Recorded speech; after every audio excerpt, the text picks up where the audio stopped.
ladies and gentlemen, I tell you what else belongs here. One of the most influential songwriters in the history of British rock music.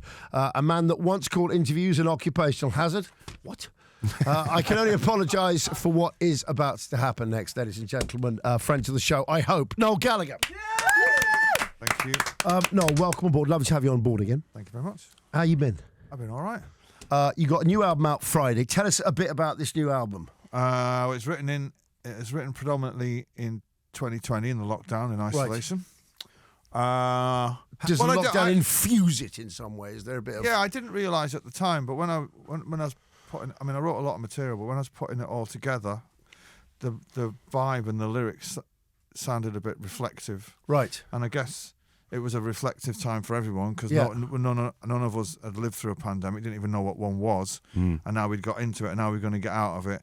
And there was a lot of, you're watching the news, and then there was the conspiracy theories and all that kind of thing. So I was kind of locked myself away in my little room at home and just think, well, what on earth is going on? And there's a bit of that in there. Some of the songs quite personal. Right. And so that's a good thing, though. A bit of a change of pace provides a sort of a different mood for an album. That's quite kind of handy. I think, anyway, when I don't... As a writer and an artist, I think we would have navigated it better because you could write about it. Do you know what I mean? And kind of make sense of it.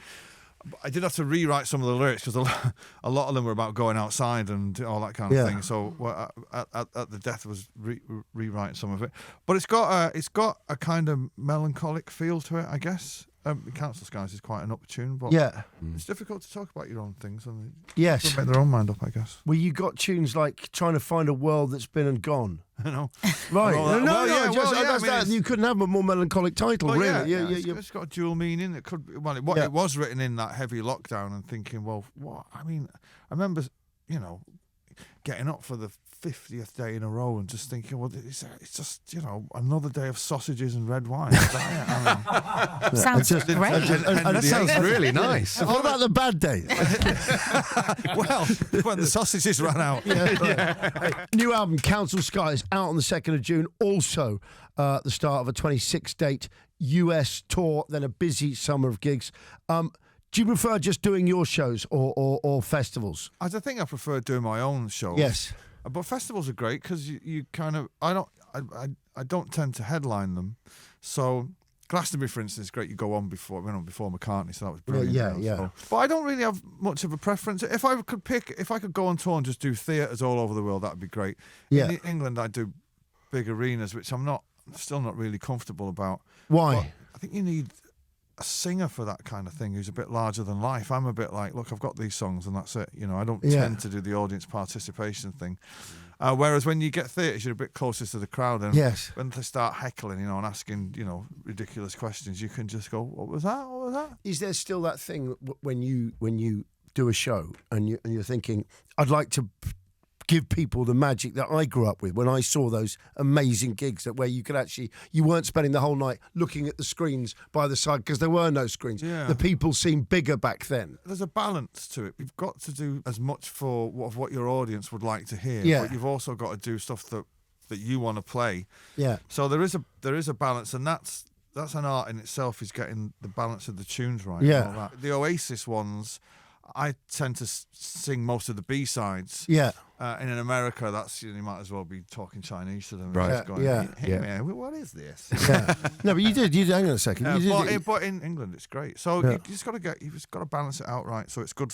It's good for you and it's good for them, and everybody goes home happy. You mentioned Oasis. Obviously, I wasn't going to, but since you brought it up, no, I'm just saying. A while ago, but a while ago, you gave me that. If I gave you £8 million in an Adidas bag, you gave me that chance. You said if you turn up at my house, £8 million cash in an Adidas bag, I'll put them back together. You still, you're still waiting. If I was the middleman in that, we're still up for that. I would consider it.